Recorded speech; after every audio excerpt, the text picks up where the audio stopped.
महाराष्ट्र में चुनाव के बाद जब से नई सरकार का गठन हुआ है तभी से मानो महाराष्ट्र की सियासत में गजब का खेल चल रहा हो। कुछ दिनों तक सीएम देवेंद्र फडणवीस और उप मुख्यमंत्री एकनाथ शिंदे के बीच खींचतान की खबर थी। ऐसे में महाराष्ट्र सरकार के कैबिनेट मंत्री धनंजय मुंडे पर विवादों के बादल छाने लगे हैं। इसी कड़ी में महाराष्ट्र सरकार के कैबिनेट मंत्री धनंजय मुंडे ने अपने पद से इस्तीफा दे दिया है। धनंजय मुंडे का इस्तीफा उनके पीए प्रशांत जोशी मुख्यमंत्री देवेंद्र फडणवीस के आवास पर लेकर पहुंचे थे। ये सब जानकर आपको मन में जरूर सवाल आ रहा होगा कि आखिर धनंजय मुंडे ने क्यों इस्तीफा दिया। बातों को न घुमाते हुए आइए आपको पूरा मामला बताते हैं। दरअसल महाराष्ट्र के मंत्री धनंजय मुंडे ने अपने पद से इस्तीफा दे दिया है। जानकारी के मुताबिक मुख्यमंत्री देवेंद्र फडणवीस ने उनसे इस्तीफे की मांग की। महाराष्ट्र के बीड़ में हुए सरपंच हत्याकांड की चिंगारी धनंजय मुंडे की कुर्सी तक पहुंच गई।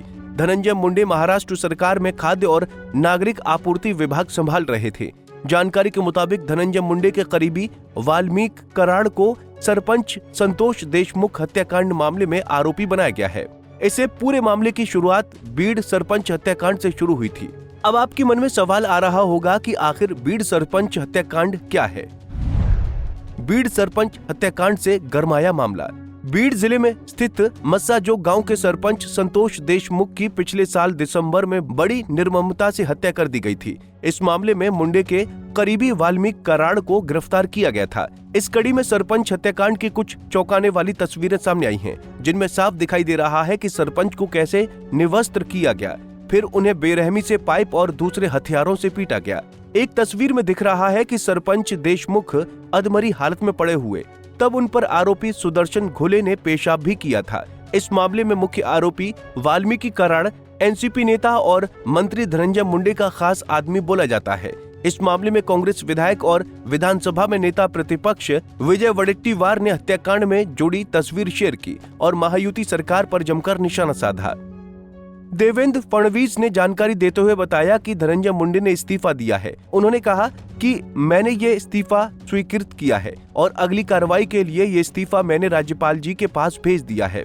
महाराष्ट्र के मंत्री श्री धनंजय मुंडे, इन्होंने अपने पद का इस्तीफा मुझे सौंपा।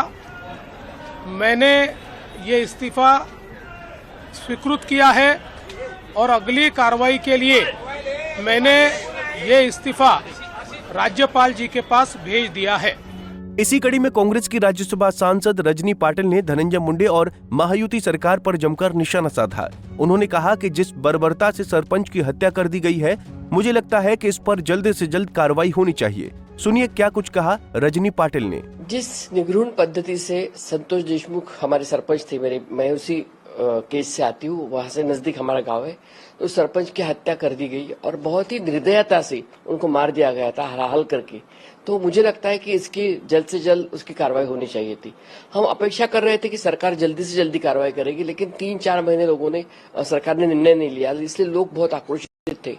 कल जब टीवी पे उनका फोटो वायरल हुआ, संतोष देशमुख को किस तरह से मारा गया, किस तरह से उसको हाल कर दिए गए, तो लोग और आक्रोशित हो गए। और मुझे लगता है कि अभी उन्होंने कम से कम फास्ट ट्रैक कोर्ट पे जल्दी से जल्दी फैसला करना चाहिए और जो हमारे उसमें दोषी है उनको फांसी होनी चाहिए, हमारी मांग है और वो करने के लिए सरकार प्रयत्न करेगी, ये हम उनसे अपेक्षा करते हैं। बहरहाल सीआईडी ने बीती 27 फरवरी को देशमुख की हत्या और 2 संबंधित मामलों में बीड़ जिले की एक अदालत में 1200 से अधिक पन्नों का आरोप पत्र दाखिल किया गया। सरपंच की हत्या, अवाड़ा कंपनी से पैसे ऐंठने की कोशिश और कंपनी के सुरक्षा गार्ड पर हमला करने के 3 अलग अलग मामले बीड़ के केस थाने में दर्ज किए गए हैं। जानकारी के मुताबिक इसी कड़ी में उप मुख्यमंत्री अजित पवार ने बीती रात को फडणवीस से मुलाकात की और देशमुख हत्या मामले में अपराध अन्वेषण विभाग यानी सीआईडी की ओर से दायर और पुत्र और 2 अन्य संबंधित मामलों के नतीजों पर चर्चा की, जिनमें कराड़ को आरोपी नंबर 1 बनाया गया है।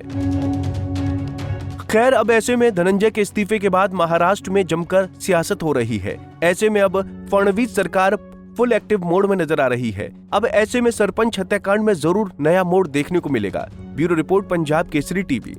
हमसे जुड़े रहने के लिए हमारे YouTube चैनल को सब्सक्राइब करें और नई वीडियो की नोटिफिकेशन के लिए बेल आइकॉन को दबाएं।